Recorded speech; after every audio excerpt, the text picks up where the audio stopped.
বন্ধুরা, চুল ঝরে যাচ্ছে, পড়ে যাচ্ছে, টাক পড়ে গেছে, কোনো মতেই নতুন করে চুল গজাতে পারছেন না, তাহলে আজকের এই ম্যাজিক্যাল ফুল আর পাতাটা ব্যবহার করে দেখুন, 100% কার্যকারী হবে, কথা দিলাম। নমস্কার বন্ধুরা, নতুন একটা পর্বে আপনাদের সবাইকে স্বাগত। আজকে খুবই উপকারী একটা রেমেডি আপনাদের কাছে শেয়ার করব, যেটা মাথা চুলের মধ্যে দিলেই ম্যাজিকের মতন কাজ করবে, নতুন চুল গজাতে সাহায্য করবে। যাদের টাক পড়ে যাচ্ছে, একদম নতুন করে চুল হচ্ছে না, তারা কিন্তু আজকের এই ম্যাজিক্যাল পাতাটা যদি ব্যবহার করেন, আপনারা আমি 100% গ্যারান্টি দিচ্ছি, হাতে নাতে প্রমাণ সহ আপনাদেরকে তো দেখাবো। চলুন তাহলে তুলে আনি। এটা বিশেষ করে মাঠের মধ্যেই কিন্তু পাওয়া যায়। আমি মাঠ থেকে তুলে নিয়ে আসি। দেখুন ফুলটা আপনাদেরকে চিনিয়ে দেই। এর পাতাটা বিশেষত দেখুন, এর পাতা কিন্তু একটু লম্বাটে হয়, এই যে পাতাটা দেখুন। আর এর ফুলগুলো আপনারা দেখুন, একদম হলুদ রঙের, একবারে গুড়ি গুড়ি ফুলটা হয়, দেখতে কিন্তু খুব সুন্দর। এটা পুজোর কাজে ব্যবহার করা হয় না, কিন্তু এটা মাথার চুলের জন্য আমরা ব্যবহার করে থাকি। গ্রামগঞ্জে এটার কিন্তু খুবই নামকরণ আছে। এটা আমরা হলুদ টগর বলে থাকি, যেটা পুজোর কাজে ব্যবহার করা হয়। সেটা একটু বড় বড় টগর গুলো হয়, আর এগুলো একটু ছোট ছোট টগর হয়। দেখুন, আপনারা দেখেই নিশ্চয়ই চিনতে পারবেন। পুরো ভর্তি হয়ে গেছে, এখানটায় কিন্তু লাগিয়ে রেখেছি। সারা বছর কিন্তু ব্যবহার করা হয়, সেই কারণে দেখুন কতটা জায়গা জুড়ে হয়েছে। এই সময় তো চাষের সিজন, কিন্তু একটু মাঝখানে লাগিয়ে রেখেছি যাতে সারা বছর ব্যবহার করতে পারি। দেখুন, এখান থেকে আমি ফুল সমেত একদম এরকম পাতাগুলো কিন্তু তুলে নেব। আপনারা দেখা মাত্র এই পাতাটা যদি যেখানে দেখতে পান, একদম কিন্তু হেলায় ফেলায় আপনারা ফেলে দেবেন না, নিয়ে গিয়ে চট করে কিন্তু মাথার মধ্যে ব্যবহার করবেন। কি করে ব্যবহার করবেন সেটাও আপনাদেরকে দেখিয়ে দেবো আমি। এখান থেকে আমি বেশ কয়েকটা পাতা কিন্তু তুলে নেব, পাতা সমেত ফুল কিন্তু তুলে নেবেন।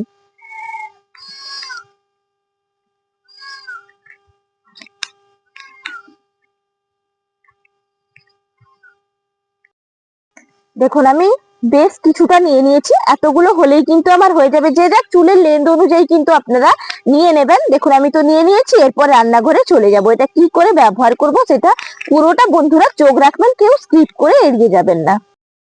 দেখুন, একদম রান্নাঘরে চলে এসেছি। আর একটা পাত্রের মধ্যে নিয়ে নিয়েছি। এটা জল দিয়ে ভালো করে ধুয়ে নেব। যেহেতু মাথার চুলের জন্য ব্যবহার করব, সেই কারণে কিন্তু ভালো করে ধুয়ে নিতে হবে। দেখুন, শিলনোড়াটা ধুয়ে পরিষ্কার করে নিয়েছি। এখান থেকে কিন্তু ভালো করে একদম থেতলে এর থেকে নির্যাসটা কিন্তু বের করে নেব। একদম থেতলে নিতে হবে, একটু কিন্তু জল ব্যবহার করবেন না। যতটাই নির্যাস বেরোবে সেটাই কিন্তু আমার কাজে লাগবে।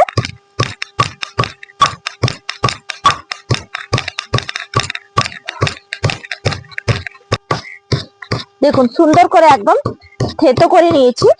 এরপর এখান থেকে পুরোটা গুছিয়ে নিয়ে একদম হাতের মধ্যে অল্প অল্প নিয়ে, দেখুন এই যে বাটি আর ছাঁকুনি নিয়েছি, একবারে ছেঁকে নেব। দেখুন কিভাবে নির্যাসটা বেরিয়েছে, দেখুন একবারে রংটা কি সুন্দর এসছে। পুরোটা একদম সুন্দর করে কিন্তু ছেঁকে নিয়েছি। আর কতটা নির্যাস বেরিয়েছে দেখুন। এর সঙ্গে কয়েকটা উপকরণ কিন্তু মেশাবো। দেখুন, এই তো রসটা বের করলাম। এরপরে উপকরণ দিয়ে দেবো নারকোল তেল। নারকোল তেল আমাদের চুলের গোড়াটা মজবুত করতে সাহায্য করবে, চুলটাকে শক্ত করবে এবং চুলটাকে বৃদ্ধি করতে সাহায্য করবে, চুলটাকে লম্বা করবে, কোমল করবে। তার কারণে কিন্তু আমরা নারকোল তেলটা ব্যবহার করব। আর এই যে ম্যাজিক্যাল পাতাটা ব্যবহার করলাম, তার সঙ্গে কিন্তু 1 চামচ নারকোল তেল দিয়ে সুন্দর করে এইভাবে মিশিয়ে নিতে হবে। দেখুন, নিয়েছি পাতি লেবু। চামচের মধ্যে রসটা এইভাবে কিন্তু চিপকে নেব। এখানে মোট 1 চামচ পাতি লেবুর রস ব্যবহার করছি।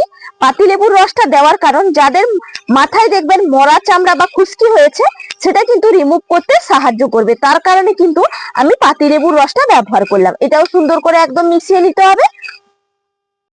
এর পরের উপকরণ হচ্ছে ভিটামিন ই ক্যাপসুল, যেটা চুলের জন্য কিন্তু একদম মহা ঔষধি একটা উপকরণ। তার জন্য আমি দেখুন নিয়েছি ই ক্যাপসুল। এটা চুল ঝরা পড়া বন্ধ করে, চুলটাকে শাইনি রাখতে সাহায্য করে। এখান থেকে দেখুন এটাকে ফুটো করে এর সঙ্গে মিশিয়ে নেব। যেই কয়টা উপকরণ দিচ্ছি, প্রত্যেকটা উপকরণ কার্যকারী।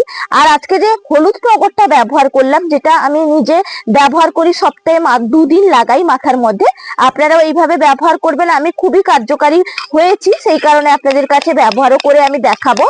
দেখুন, সুন্দর করে একদম মিশিয়ে নিচ্ছি। আর একটা উপকরণ কিন্তু দেব, এটা মিশিয়ে নিলাম। এরপরের উপকরণ হচ্ছে অ্যালোভেরা জেল। এলোভেরা জেল আমাদের চুলটাকে সুন্দর রাখতে, শাইনি রাখতে, সিল্কি রাখতে সাহায্য করবে, তার কারণে আমি এলোভেরা জেলটা ব্যবহার করছি। দেখুন এখান থেকে আমি নিয়ে নেব 1 চামচ এলোভেরা জেল, দিয়ে ভালো করে মিশিয়ে নেব। ব্যাস, এই কয়টা উপকরণ থাকলেই কিন্তু আপনারা এই টনিকটা বানিয়ে ফেলতে পারবেন। চুলের মধ্যে ব্যবহার করবেন, দেখবেন এত পরিমাণে চুলটা গোছ হবে, নিজেরা অবাক হয়ে যাবেন।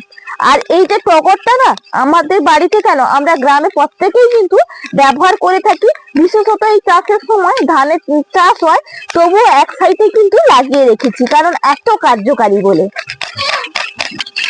এটা কিন্তু একদম তৈরি হয়ে গেছে। এটা লাগানোর পদ্ধতিও আপনাদেরকে দেখিয়ে দেব। দেখুন আপনাদেরকে একটু হাতের মধ্যে লাগিয়ে দেখাই।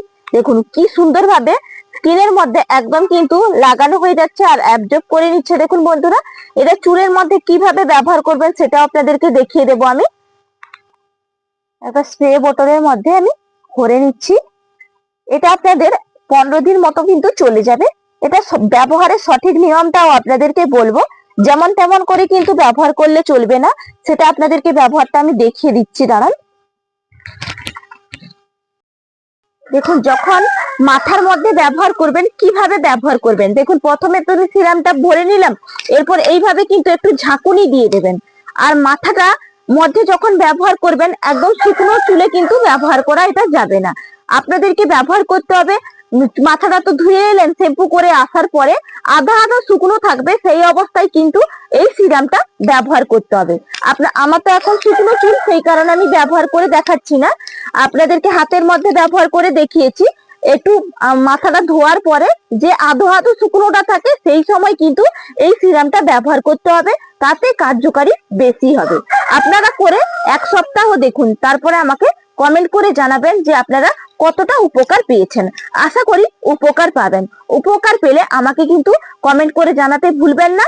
আর চ্যানেলটা লাইক করে, সাবস্ক্রাইব করে, হাইপ দিয়ে আমার পাশে থাকবেন। ফেসবুক থেকে দেখে থাকলে ফেসবুক পেজটাও ফলো করে আসবেন। তাহলে আজকের মতন এখানেই পর্ব শেষ করছি, আগামীকাল আবার দেখা হচ্ছে। নমস্কার।